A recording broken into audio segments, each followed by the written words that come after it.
Hello नमस्कार। तो कैसे हो आप सभी। स्वागत है आप सबका आपका अपने YouTube channel him study group में। तो आज आपके लिए एक और मॉक टेस्ट लेके हम हाजिर हैं। तो जैसा कि आपको पता है कि आपके लिए हर रोज़ डेली मॉक टेस्ट चले हुए हैं, ठीक है, जिसमें कि आपका जो HP GK है वो रहता है, ठीक है।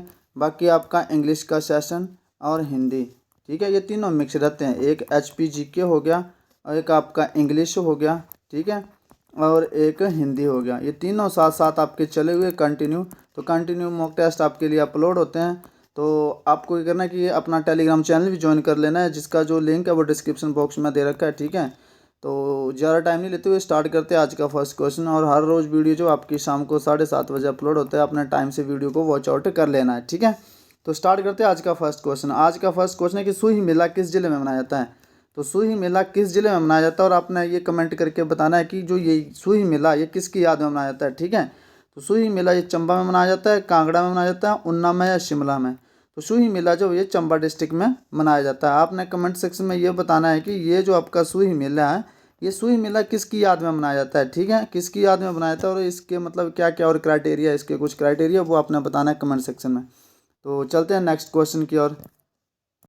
तो नेक्स्ट क्वेश्चन आपका ये बोलता है कि डूंगरी मेला किसकी याद में मनाया जाता है। तो डूंगरी मेला किसके लिए मनाया जाता है, ठीक है। तो ये रेणुका देवी के लिए, परशुराम के लिए, ऋषि जमदाग्नि के लिए या हडिम्बा देवी की याद में। तो जो डूंगरी मेला ये हडिम्बा देवी की याद में मनाया जाता है। और कहाँ पे मनाया जाता है, मनाली में मनाया जाता है, ठीक है, मनाली में। चलते हैं नेक्स्ट क्वेश्चन की ओर। नेक्स्ट क्वेश्चन है कि विश्व का सबसे अधिक ऊंचा क्रिकेट का मैदान कौन सा है, ठीक है।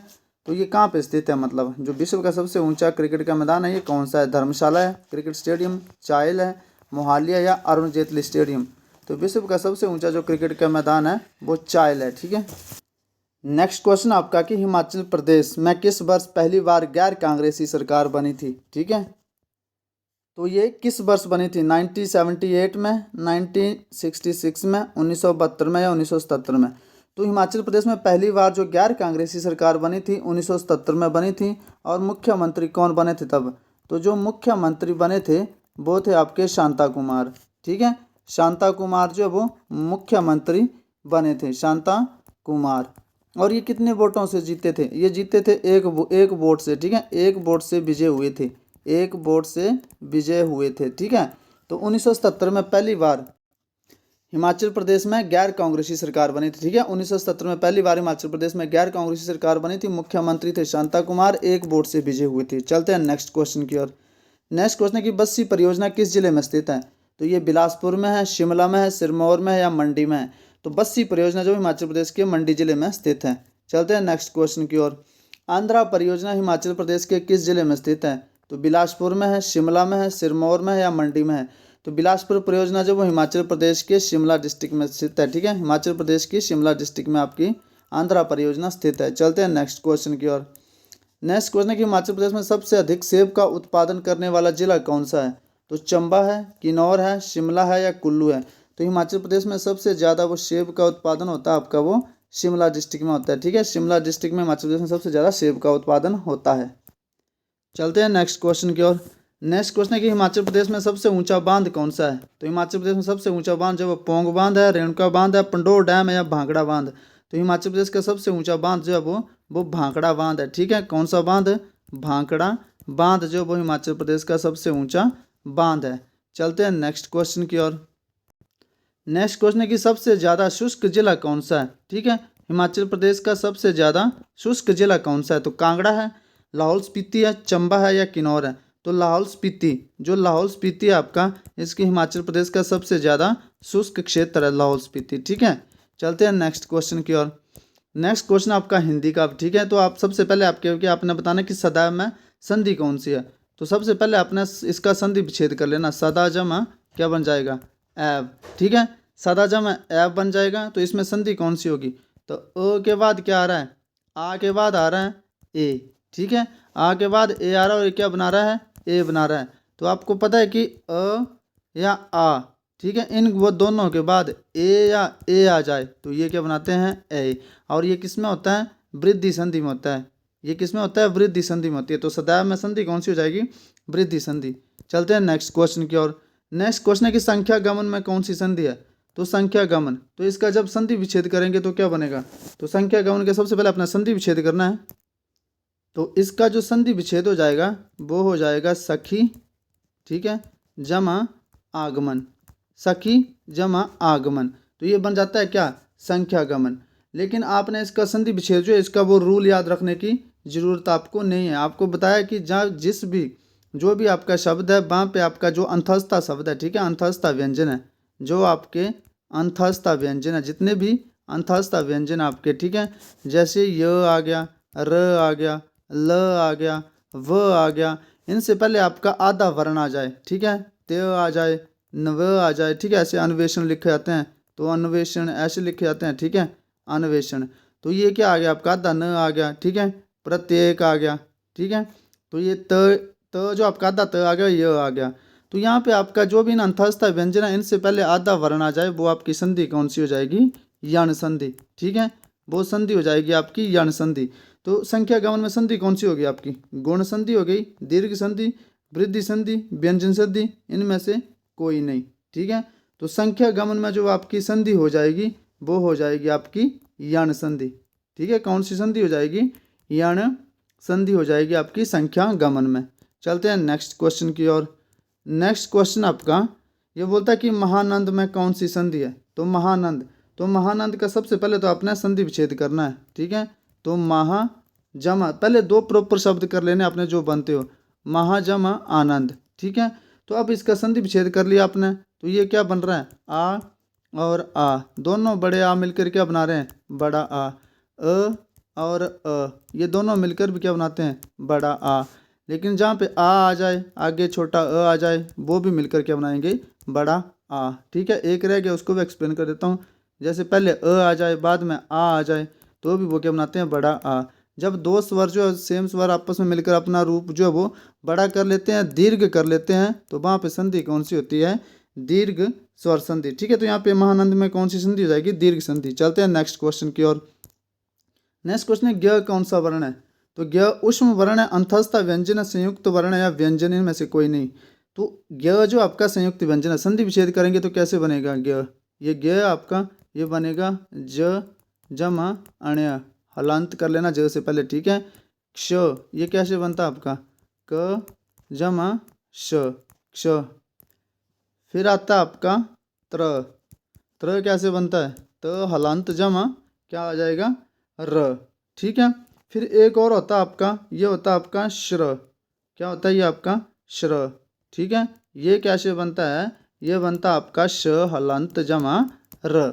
ये आपने व्यंजन जो वो याद रख लेने हैं सारे, ठीक है। ये संयुक्त व्यंजन सारे आपको पता होना चाहिए कि कैसे क्या बनते हैं, ये पेपर में ये पूछे जाते हैं। चलते हैं नेक्स्ट क्वेश्चन की ओर। तो नेक्स्ट क्वेश्चन आपका कि श क्या श वर्ण है। तो आपको पता है कि उष्म वर्ण है, अंतस्था व्यंजन है, संयुक्त व्यंजन है या इनमें से कोई नहीं। तो आपको पता है कि श हो गया, स हो गया, स हो गया, ह हो गया, ह, ये सारे क्या आपके, ये सारे आपके उष्म वर्ण है, ठीक है। कौन से वर्ण है, ये उष्म वर्ण है। तो ये कौन से वर्ण है, स उष्म वर्ण हो जाएगा। चलते हैं नेक्स्ट क्वेश्चन की ओर। अनुचर में जो कौन से प्रत्यय का उपयोग हुआ है, प्रत्यय नहीं ये उपसर्ग है। अनुचर में कौन से उपसर्ग का जो वो उपयोग हुआ है, ठीक है। तो अनुचर में कौन सा उपसर्ग लगा, आ उपसर्ग, अन उपसर्ग, अ या अनु। तो अनुचर में कौन सा उपसर्ग लगा है, अनु उपसर्ग जो वो प्रयोग हुआ है। चलते हैं नेक्स्ट क्वेश्चन की ओर। नेक्स्ट क्वेश्चन है कि आ जन्म में कौन सा समास है। तो आ जन्म मतलब जन्म से लेकर, ठीक है, जन्म से लेकर, आ जन्म से लेकर। तो इसमें आपने देखना है कि आ जन्म में क्या यूज़ हुआ है, आ जन्म, इसमें जो प्रत्यय यूज़ हुआ है आ, प्रत्यय नहीं आ उपसर्ग यूज़ हुआ है, ठीक है। आ उपसर्ग हुआ है। तो आपको पता है कि जो भी जहाँ भी उपसर्ग यूज़ हो जाए, ठीक है, अ उपसर्ग हो जाए, आ हो जाए, अनु हो जाए, ठीक है, यथा हो जाए, प्रति हो जाए, ठीक है, निर हो जाए, भर हो जाए, ठीक है। इन सब से पहले जितने भी उपसर्ग है आपके, ये उपसर्ग अगर पहले लगे हों तो वो समास हो जाता है आपका अव्ययी भाव समास। कौन सा समास, अव्ययी भाव समास, ठीक है, अव्ययी भाव समास हो जाता है जिस समास से पहले ये उपसर्ग लगे होते हैं, अ आ अनु यथा प्रति निर्भर, ठीक है। ये सारे उपसर्ग लगे होते हैं तो वो समास होता है आपका अव्ययी भाव समास। चलते हैं नेक्स्ट क्वेश्चन की ओर। नेक्स्ट क्वेश्चन है कि यश प्राप्त, यश प्राप्त में कौन सा समास है? तत्पुरुष, द्वंद्व, बहुब्रीहि समास, अव्ययी भाव समास। तो यश प्राप्त मतलब यश को प्राप्त करने वाला, यश को प्राप्त करने वाला। तो आपको पता है कि जहाँ भी आपकी कारक विभक्ति आ जाती है, ठीक है, वहाँ पे समास कौन सा हो जाता है? तत्पुरुष समास हो जाता है। चलते हैं नेक्स्ट क्वेश्चन की ओर। नेक्स्ट क्वेश्चन है कि वह बहुत तेज दौड़ता है। वाक्य में प्रविशेषण बताना आपने। तो वह बहुत तेज या दौड़ता, तो विशेषण क्या है? तेज। प्रविशेषण क्या हो गया? बहुत। तो वाक्य में बहुत क्या है? ये प्रविशेषण हो गया। जो विशेषण की विशेषता को बताए वो प्रविशेषण। चलते हैं नेक्स्ट क्वेश्चन की ओर। रेखा अत्यंत सुंदर है। रेखा कैसी है? रेखा सुंदर तो है, सुंदर तो इसकी विशेषता होगी, ठीक है, सुंदर इसकी विशेषता हो गई, रेखा की विशेषण है ना, तो सुंदर आपकी सुंदर जो आपकी विशेषता हो गई, लेकिन अत्यंत क्या आ गया? अत्यंत आपका प्रविशेषण आ गया। चलते हैं नेक्स्ट क्वेश्चन की ओर। नेक्स्ट क्वेश्चन इंग्लिश है। आज इंग्लिश में आपका जितना भी पोर्शन रहेगा सारा का एक ही चैप्टर से है, और वो चैप्टर आपका प्रपोजिशन। 10 के 10 सवाल आपके प्रपोजिशन से है, ठीक है, और 10 में से आपने कम से कम 8 क्वेश्चन ठीक करने हैं, क्योंकि इतना मॉडरेट लेवल नहीं है, इजी लेवल है ये। फर्स्ट क्वेश्चन है कि आई am new in the city, so I am less familiar dash the road, ठीक है। तो आई am new in the city, I am less familiar in the road, या क्या भरा जाएगा? लेस फैमिलियर द रोड हो जाएगा, इन द रोड हो जाएगा, विद रोड हो जाएगा, टू रोड हो जाएगा। तो आपको एक बात जो वो ध्यान में रख लेनी है, जहाँ भी आपको फैमिलियर, ठीक है, फैमिलियर शब्द लिखा हुआ मिल जाए तो आगे देखना है कि अगर आप फैमिलियर जो वो पर्सन से है, पर्सन की बात कर रहे हैं, या सिचुएशन की बात कर रहे हैं, ठीक है, या मैटर है, या कोई और बात है, तो फैमिलियर के साथ विद का यूज़ करेंगे। और जब पर्सन से फैमिलियर हो तो टू का यूज़ करेंगे। फैमिलियर मतलब परिचित। अगर आप किसी रोड, किसी सिचुएशन से परिचित हो तो विद का यूज, किसी पर्सन से परिचित तो टू का use. As I am new in the city so I am less familiar with the roads, ठीक है, विद द रोड्स, ये आपने ध्यान रखना है। चलते हैं नेक्स्ट क्वेश्चन की ओर। नेक्स्ट क्वेश्चन आपका, राजेश कांट पार्ट, क्या आएगा आगे? हिज लैपटॉप, तो टू हो जाएगा, विद हो जाएगा, इन हो जाएगा, ऑफ हो जाएगा। तो Rajesh can't part with his laptop. तो पार्ट आपको कल भी बताया पिछले सेशन में, पार्ट अगर किसी पर्सन से पार्ट होता है अलग होना, पार्ट जब इसका मतलब अलग होने की सिचुएशन में इसके मीनिंग बनते हैं। तो एक चलता है आपका पार्ट फ्रॉम, ठीक है, एक होता है आपका पार्ट विद, ठीक है। अगर आप किसी पर्सन से अलग नहीं रह सकते हो तो पार्ट फ्रॉम का यूज़ करेंगे, ठीक है। अगर किसी पर्सन से अलग नहीं रह सकते तो पार्ट फ्रॉम का, और अगर किसी थिंग से दूर नहीं रह सकते तो क्या यूज़ करेंगे? पार्ट विद का। तो Rajesh can't part with his laptop. चलते हैं नेक्स्ट क्वेश्चन की ओर। नेक्स्ट क्वेश्चन है कि Anil does not believe dash helping stranger. Of आ जाएगा, एट आ जाएगा, ऑन आ जाएगा, इन। तो Anil does not believe in, ठीक है, बिलीव इन, बिलीव हो गया, ट्रस्ट हो गया, ठीक है, फेथ हो गया, बिलीव, ट्रस्ट, फेथ, इनके साथ आप इनका यूज़ करेंगे। चलते हैं नेक्स्ट क्वेश्चन की ओर। नेक्स्ट क्वेश्चन आपका, please look dash the black board. तो ये सारे यूज़ होते हैं इसके साथ, लुक के साथ, ठीक है। तो लुक इनटू का मतलब क्या होता है? जांच पड़ताल करना, ठीक है। लुक इनटू का मतलब हो जाएगा जांच पड़ताल करना, ठीक है। इन सब के साथ जो वो लुक का यूज़ होता है, ठीक है।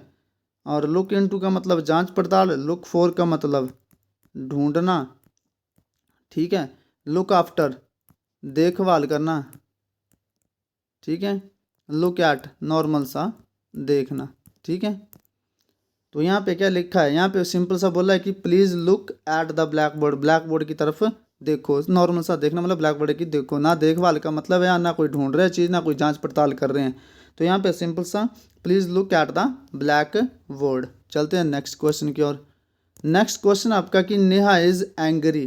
तो एंग्री के साथ, जब एंग्री पर्सन के साथ हो, जब एंग्री आप पर्सन के साथ हो तो आप यूज़ करेंगे विद का, और जब एंग्री किसी मैटर पे हो तो आप करेंगे यूज़ एट का। नेहा इज़ एंग्री किसके लिए? बिहेवियर के लिए, ठीक है। जब किसी एंग्री पर्सन के साथ हो तो विद का, और किसी बिहेव के लिए हो या मैटर पे हो तो आप करेंगे एट का यूज़। तो Neha angry at her brother नहीं, हर ब्रदर के बिहेवियर, उसके भाई के बिहेवियर से परेशान थी, ठीक है, तो एट आ जाएगा।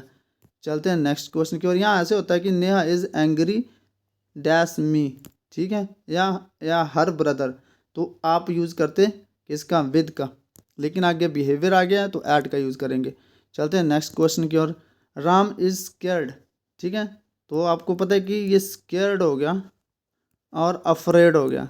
स्केर्ड और अफ्रेड दोनों के साथ फिक्स प्रपोजिशन ऑफ का यूज़ होगा, ठीक है। Ram is scared of his brother. चलते हैं नेक्स्ट क्वेश्चन की ओर। नेक्स्ट क्वेश्चन है कि I wake up early in the morning. आपको पता है कि टाइम हो गया आपकी, एक बात होगी टाइम और एक हो गया आपका लोकेशन। टाइम और लोकेशन के साथ आप एट का यूज़ करते हैं, ठीक है। I wake up early in the morning at 10 o'clock। चलते हैं नेक्स्ट क्वेश्चन की ओर। नेक्स्ट क्वेश्चन आपका कि Arjun complaint of the principal, in the principal, on the principal या टू द प्रिंसिपल। जब आप किसी को कंप्लेंट करते हैं तो टू का यूज़ करते हैं, ठीक है, और किसी के खिलाफ करते हैं तो अगेंस्ट का यूज़ करते हैं, ठीक है। तो चलते हैं नेक्स्ट क्वेश्चन की ओर। नेक्स्ट क्वेश्चन है कि both Russia and Ukraine quelled over the matter of Kashmir. Quelled over the matter of Kashmir, ठीक है।